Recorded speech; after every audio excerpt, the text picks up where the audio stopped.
اور اس وقت عوامی مسئلہ ظاہر ہے مہنگائی تو ہے ہی، لیکن دواؤں کی جو اچانک قیمتوں میں اضافہ ہوا ہے اس سے عوام کے ایک بہت بڑے طبقے نے رد کیا ہے، اور رد کرنے کے ساتھ ساتھ انہوں نے یہ سوال اٹھایا ہے کہ آخر کار جو عام دوائیں ہیں، یعنی جو سر درد کی گولی ہے، بخار کی گولیاں ہیں، گلے میں خراش کی دوا ہے، یہ کیوں مہنگی کی جا رہی ہیں؟ پھر جان بچانے والی ادویات، بتایا گیا ہے کہ شاید کینسر اور اس سے متصل جتنی ادویات ہیں ان میں بھی اضافہ کر دیا گیا ہے۔ تو عوام تو ظاہر ہے عوام ہے، وہ تو اپنی رائے رکھ رہی ہے۔ یعنی کہ دواؤں کی قیمتیں بڑھی ہیں، 94 ادویات ایسی ہیں، 94 ادویات ایسی ہیں جن کی براہ راست قیمت میں اضافہ کیا گیا ہے۔ اور ویسے بڑا جینوئن اور بڑا آئی تھنک ایزی سے سوال ہے، کیا کرتا ہے ڈریپ، کس طرح کام کرتا ہے؟ یہ تو پورا میکینزم تو ہمیں پتا ہے کہ بھئی آتا ہے اور پھر وہ ریگولیٹ کرتے ہیں، یہ کرتے ہیں، لیکن وہ ریگولیٹ ہوتا تو نہیں ہے چیزیں اس طرح سے۔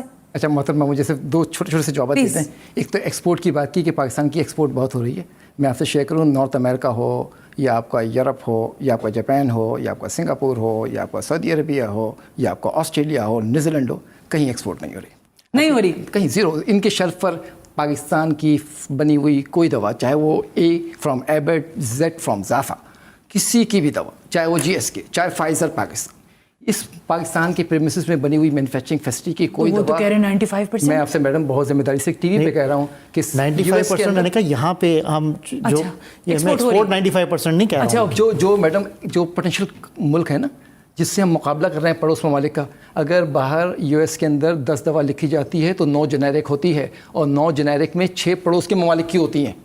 ہمیں سمجھنا چاہیے ہم کہاں رہ گئے، پہلے ایسا نہیں تھا۔ انفلوئنس نے ہمیں یہاں تک پہنچا دیا ہے کہ ہم اچھا کیوں ایکسپورٹ نہیں ہو رہی؟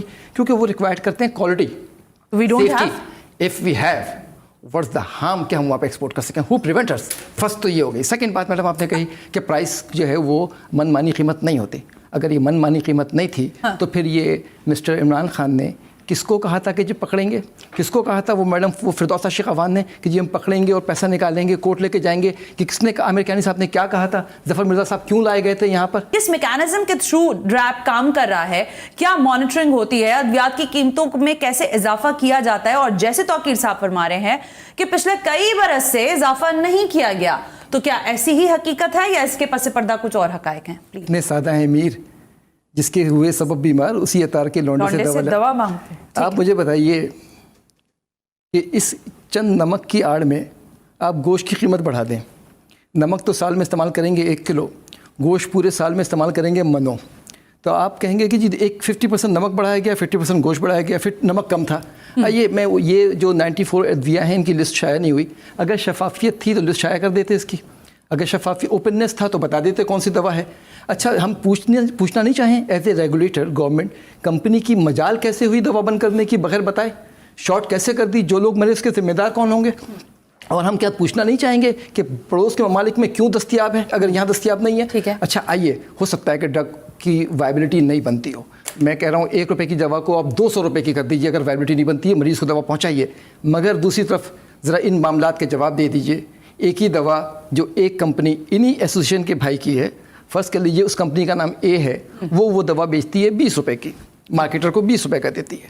دوسری کمپنی وہ بھی انہی ایسوسیشن کی بھائی ہے، وہ بھی پڑوس میں بیٹھتی ہے، وہ بھی گورنمنٹ سے نیگوشیٹ کرتی ہے، وہ بیچتی ہے 100 روپے کی۔ کون جواب دے گا اس کا؟ آئیے دوسری طرف چلتے ہیں، وہی مٹیریل، وہی سپلائر، وہی ملک جہاں سے آپ API خریدتے ہیں، آپ خریدتے ہیں 20 روپے کلو، کمپنی اے، کمپنی بی خریدتی ہے 100 روپے کلو، یہ 80 روپے کیوں باہر جا رہے ہیں؟ یہ ہیں معاملات۔ آپ کے سامنے بہت سارے معاملات ہیں، میں بہت آسانی سے کہوں فارماسیوٹیکل کمپنی بہت مشکل میں ہے۔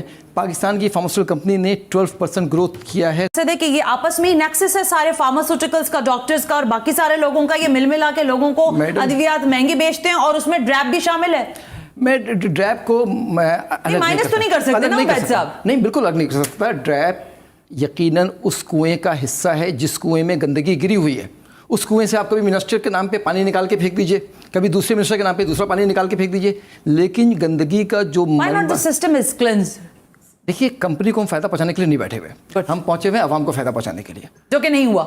یقیناً پاکستان کی دوا آج امریکہ ایکسپورٹ نہیں ہوتی، اس کا مطلب ہے پاکستان کی دوا کی وہ کوالٹی نہیں ہے جو ریکوائرڈ ہے عوام کو۔ لیکن ہمارا فارماسیوٹیکل کہتا ہے توقیر صاحب کہ آپ کے پاس بیسٹ اس وقت سالٹ پر پروڈکشن ہو رہی ہے. ایسا سالٹ پوری دنیا میں نہیں ہے. انڈیا سے کوئی دوا ویسے ہی اللہ ماشاءاللہ آتی ہے, لیکن کیا واقعی ہم بہت ہی سفیشینٹ ہیں؟ میں نے آج کچھ ممالک کے نام نکالے تو اس میں یوگانڈا اور یہاں وہاں تو ہم شاید بیچتے ہیں, لیکن کوئی پرائم لسٹ مجھے بتائیے کہ جہاں جہاں پاکستان اپنی ادویات کو بیرون ملک بھیجتا ہو. دیکھیں پاکستان جو ہے اس وقت بہت ساری کنٹریز میں اپنی ایکسپورٹ کر رہا ہے, اور دیٹ بزنس از انکریزنگ. اچھا. اور لائک سری لنکا ہے, افغانستان ہے, ویتنام ہے, فلپینز ہیں. دیکھیں انٹرنیشنل مارکیٹ میں جو ہے وہ پاکستان کی دوائیاں جو ہیں they compete very effectively with neighbouring countries as well. اچھا, ایسا تو نہیں ہوتا, قطع کلامی کی معافی دیجیے گا, کہ یہاں پر لوگ مرتے رہ جائیں, آپ نے ایکسپورٹ بڑھا دی اپنی؟